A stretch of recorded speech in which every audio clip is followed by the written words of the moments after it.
Mazmur 78 ayat 1 sampai dengan 72. Pelajaran dari sejarah. Nyanyian pengajaran Asaf. Pasanglah telinga untuk pengajaranku, hai bangsaku. Sedengkanlah telingamu kepada ucapan mulutku. Aku mau membuka mulut mengatakan amsal. Aku mau mengucapkan teka-teki dari zaman purbakala yang telah kami dengar dan kami ketahui, dan yang diceritakan kepada kami oleh nenek moyang kami.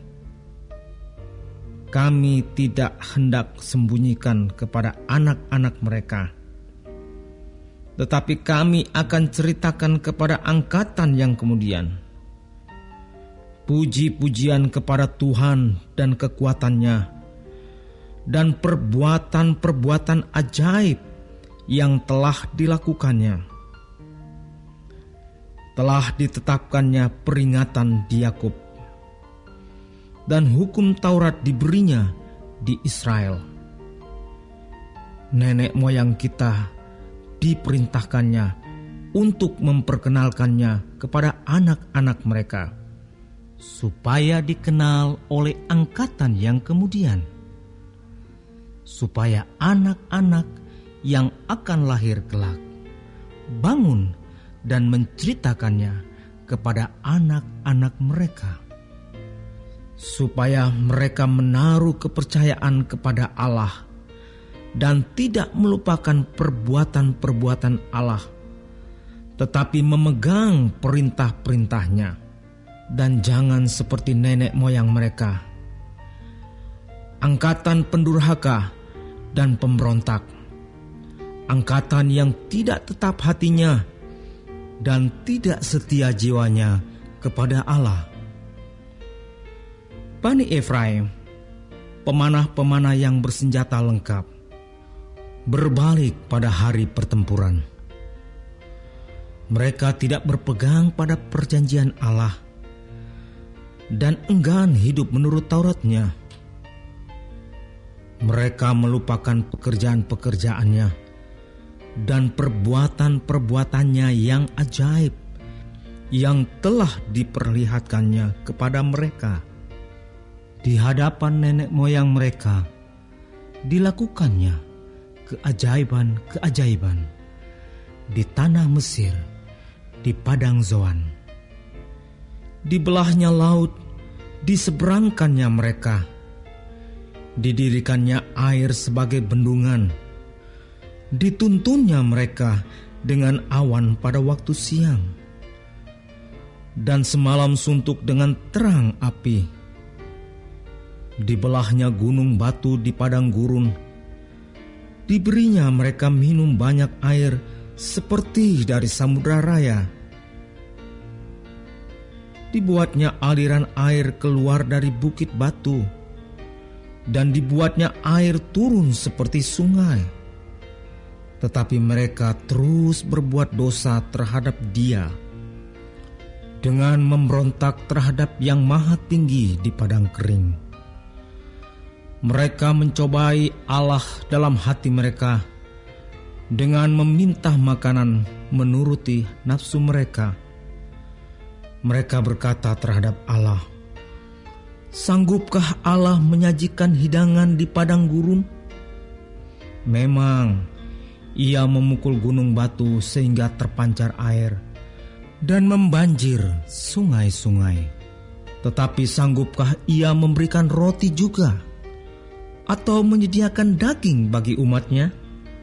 Sebab itu, ketika mendengar hal itu, Tuhan gemas.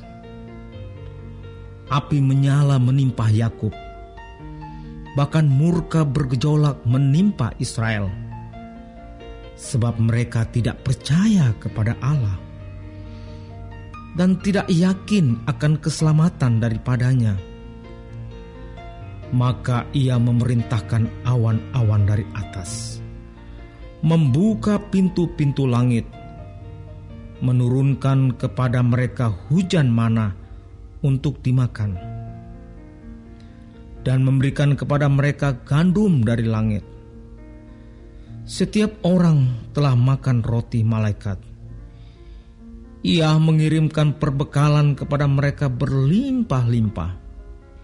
Ia telah mengembuskan angin timur di langit dan menggiring angin selatan dengan kekuatannya.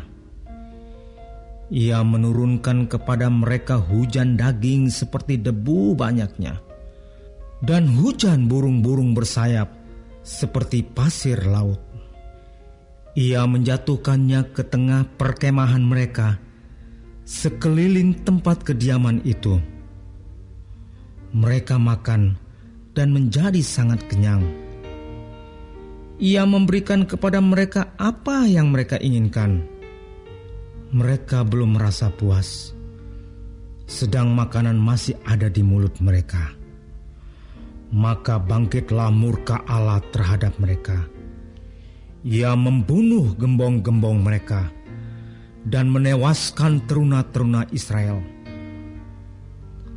Sekalipun demikian, mereka masih saja berbuat dosa dan tidak percaya kepada perbuatan-perbuatannya yang ajaib. Sebab itu, ia membuat hari-hari mereka habis dalam kesia-siaan dan tahun-tahun mereka dalam kekejutan. Apabila ia membunuh mereka, maka mereka mencari dia. Mereka berbalik dan mengingini Allah. Mereka teringat bahwa Allah adalah gunung batu mereka, dan bahwa Allah yang Maha Tinggi adalah penebus mereka. Tetapi mereka memperdaya dia dengan mulut mereka, dan dengan lidahnya mereka membohongi dia. Hati mereka tidak tetap pada dia, dan mereka tidak setia pada perjanjiannya. Tetapi ia bersifat penyayang. Ia mengampuni kesalahan mereka dan tidak memusnahkan mereka. Banyak kali ia menahan murkanya dan tidak membangkitkan segenap amarahnya. Ia ingat bahwa mereka itu daging, angin yang berlalu, yang tidak akan kembali.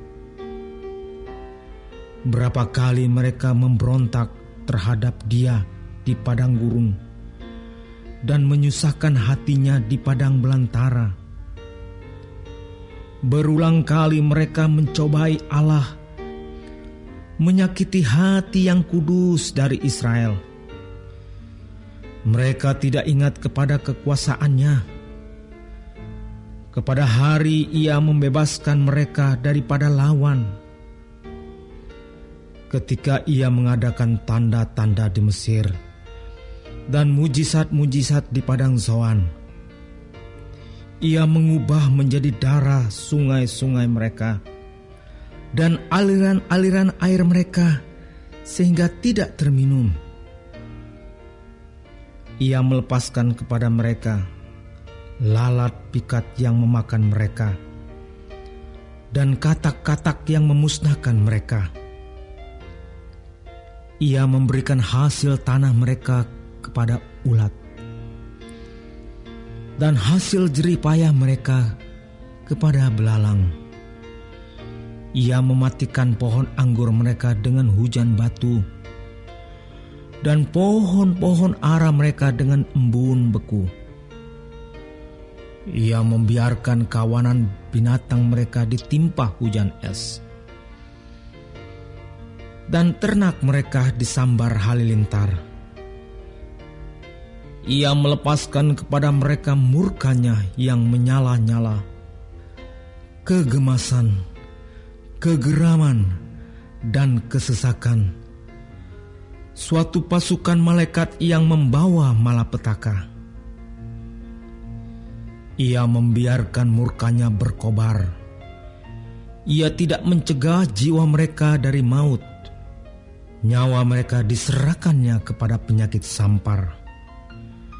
Dibunuhnya semua anak sulung di Mesir. kegagahan mereka yang pertama-tama di kemah-kemah Ham. Disuruhnya umatnya berangkat seperti domba-domba. Dipimpinnya mereka seperti kawanan hewan di padang gurun. Dituntunnya mereka dengan tentram, sehingga tidak gemetar. Sedang musuh mereka dilingkupi laut. Dibawanya mereka ke tanahnya yang kudus, yakni pegunungan ini, yang diperoleh tangan kanannya. Dihalaunya bangsa-bangsa dari depan mereka. Dibagi-bagikannya kepada mereka tanah pusaka dengan tali pengukur. Dan disuruhnya suku-suku Israel mendiami kemah-kemah mereka itu. Tetapi mereka mencobai dan memberontak terhadap Allah yang Maha Tinggi, dan tidak berpegang pada peringatan-peringatannya. Mereka murtad dan berkhianat seperti nenek moyang mereka, berubah seperti busur yang memperdaya. Mereka menyakiti hatinya dengan bukit-bukit pengorbanan mereka, membuat dia cemburu dengan patung-patung mereka. Ketika Allah mendengarnya, ia menjadi gemas. Ia menolak Israel sama sekali. Ia membuang kediamannya di Silo, kemah yang didiaminya di antara manusia.